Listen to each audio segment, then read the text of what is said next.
या तासाची सगळ्यात महत्त्वाची बातमी, एलपीजी गॅसचा साठा घेऊन निघालेलं आखातातून निघालेलं एक जहाज ज्याचं नाव शिवालिक आहे ते सध्या मुंद्रा बंदरावर पोहोचलेलं आहे। गुजरातमधल्या मुंद्रा बंदरावर हे जहाज पोहोचेल अशी माहिती काही वेळापूर्वी केंद्र सरकारच्या वतीनं देण्यात आली होती।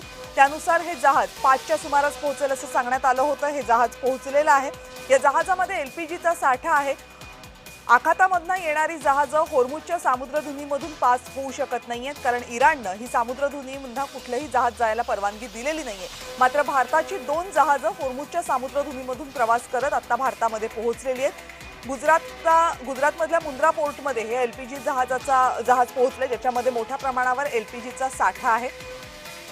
आज 2 जहाजं आखातातून निघालेली भारतामध्ये पोहोचतील अशी माहिती केंद्र सरकारच्या वतीनं देण्यात आली होती। या दोन्ही जहाजांमध्ये मोठ्या प्रमाणावर एलपीजीचा साठा असेल असं केंद्र सरकारच्या वतीनं सांगण्यात आलेलं आहे। या जहाजावर असलेले क्रू मेंबर्स सुरक्षित आहेत असंही सांगण्यात आलंय। याशिवाय आणखीन काही जहाजं आहेत, जवळपास 22 जहाजं जी अजूनही आखातामध्ये पर्शियाच्या आखातामध्ये अडकून पडलेली आहेत। ही सगळी जहाजं परत आणायची असतील तर त्यासाठी सर्वांना होर्मुझची सामुद्रधुनी पार करावी लागेल। मात्र जसजशी परवानगी मिळते तसतसं एक एक जहाज हे भारताकडे परत येत आहे। भारतामध्ये सध्या एलपीजी साठा कमी पडतोय, काही प्रमाणात तुटवडा निर्माण झालेला आहे। व्यावसायिक एलपीजी सध्या पुरवला जात नाहीये आणि त्यामुळे काही ठिकाणी हॉटेल्स बंद राहत आहेत। देशभरामध्ये सध्या हीच परिस्थिती आहे। तर घरगुती वापरासाठी एलपीजी जरी मिळत असला तरी एलपीजी बुक करण्याची मर्यादा वाढवली असल्यामुळे अनेक जण एलपीजी घेण्यासाठी गर्दी करतात आणि त्यामुळे एलपीजीचा साठा जास्तीत जास्त प्रमाणात देशामध्ये येणं गरजेचं आहे। त्या दृष्टीनं पोहोचलेलं नंदादेवी जहाज हे आत्ताच्या दृष्टीनं महत्त्वाची आणि दिलाशाची बाब आहे, कारण मोठ्या प्रमाणावर एलपीजीचा साठा त्यामुळे मुंद्रा बंदरावर उतरवण्यामध्ये मदत होणार आहे। ही जहाजं बंदरावर आल्यानंतर त्यांच्यामधला साठा लगेचच उतरवून घेण्यासाठीची जी कागदी प्रक्रिया असते ती आधीच पूर्ण करण्यात आलेली आहे असं केंद्र सरकारचं म्हणणं आहे, कारण नेहमीच्या पद्धतीनं ही जहाजं अनलोड करण्यासाठी काहीसा वेळ लागू शकतो। त्यामुळे ते न व्हायला हवं यासाठी कागदोपत्री जी प्रक्रिया आहे ती आधीच आम्ही पूर्ण केलेली आहे। त्यामुळे जहाज बंदरात पोहोचलं की लगेचच हे जहाज आणि त्याच्यामध्ये असलेला एलपीजीचा साठा काढून घ्यायला सुरुवात होईल असं केंद्र सरकारनं सांगितलं होतं। साधारण दुपारी जी पत्रकार परिषद 3च्या दरम्यान झाली होती तेव्हाच सांगितलं होतं की 5 वाजता हे जहाज पोहोचेल म्हणून, आणि त्यानुसार हे जहाज मुंद्रा बंदरावर पोहोचले।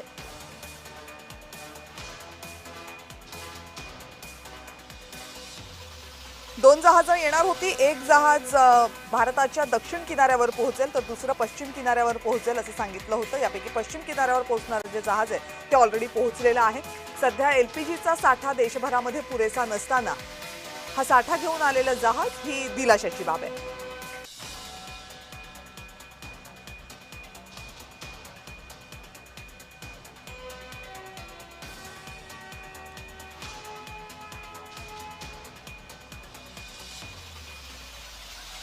निवृत्त लष्करी अधिकारी हितेंद्र मुतालिक आता आपल्यासोबत आहे। मुतालिक सर, नमस्कार। नमस्कार। होर्मुझच्या सामुद्रधुनीमधनं आलेली 2 जहाजं, 22 जहाजं अजूनही पलीकडे आहेत पर्शियाच्या आखातामध्ये, पण ही 2 जहाजं भारतासाठी मोठा दिलासा, आशेचा किरण? हो, ही दोन्ही जी जहाजं आलेली आहेत आपल्या स्ट्रेट ऑफ हॉर्मुझ मधनं पास करून, ती आपल्या त्याच्या मागच्या सर्व ज्या गोष्टी आहेत त्या बऱ्याचशा गोष्टी ह्या पब्लिक डोमेन मध्ये ऑलरेडी सगळ्यांना माहीतच आहेत की आपण बॅक चॅनल डिप्लोमसी आणि आपण बाकी केलेले प्रयत्न आणि इराण आणि इंडियामधले असलेले जे पूर्ण संबंध आहेत त्याच्या बेसिसवर हे आपल्याला एक म्हणू शकतो की गुडविल जेस्चर आहे। जसं आपण पण इराणसाठी बऱ्याचशा गोष्टी करतो तसंच त्यांनी आपल्या या कठीण परिस्थितीत आपल्यालाही मदत केलेली आहे।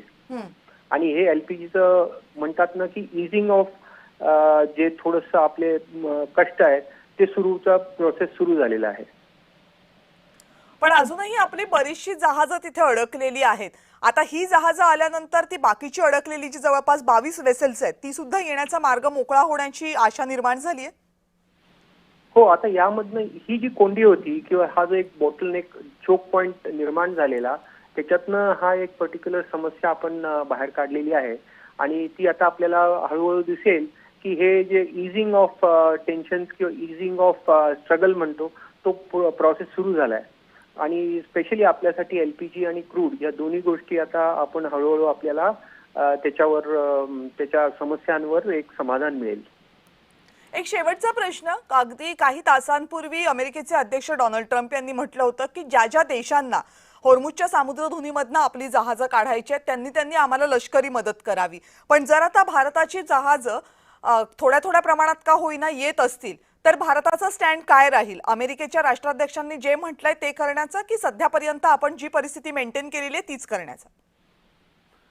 नाही, जे डोनाल्ड ट्रम्प यांनी आवाहन केले ते मेनली नॅटो कंट्रीजसाठी आहे आणि आपण नॅटोचे पार्ट नसल्यामुळं नॉर्थ अटलांटिक ट्रिटी ऑर्गनायझेशन आणि त्यामध्ये आपण त्याचे पार्ट नसल्यामुळं आपल्याला त्यांनी डायरेक्टली कॉल केलेला नाही आहे आणि आपलं जे स्टान्स ऑफ न्यूट्रॅलिटी आहे किंवा आपला एक बॅलन्स स्टँड जो आहे तोच आपण कंटिन्यू ठेवणार असं दिसतंय सध्या तरी. ओके सर, खूप खूप धन्यवाद या सगळ्या विश्लेषणाबद्दल.